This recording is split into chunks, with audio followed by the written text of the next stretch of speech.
என்ன பண்ற? மரம் பிடிக்கிட்டு இருக்கிறேன். மரத்தை பிடிக்கிட்டு இருக்க? சரி,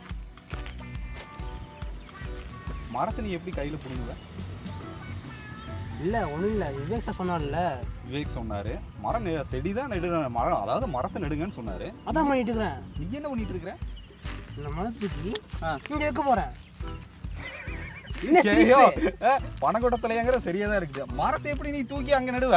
அடுறா அட பாரு, இப்போ பாடு நடு பார்க்கலாம். வர மாட்டேங்குது, பிடிச்சிருக்கீல தெரியல, வரல. டே ஸோ பார்க்குறவங்க யாராவது இருந்தீங்கன்னா பார்த்துங்க, இந்த மாதிரி நிறைய பனங்கொடத்துலையனுங்க தப்பாக புரிஞ்சுட்டு மரத்தை நடு சொன்னா மரத்தையே பிடிங்கி நடுக்கிறானுங்க. அப்போ பார்த்துங்க எந்த அளவுக்கு இருக்கிறானுங்க புத்திசாலிங்க. சரிங்களா? நீங்கள் ஹெல்ப் பண்ணீங்களா வந்து? யோ ஓ ஏரியா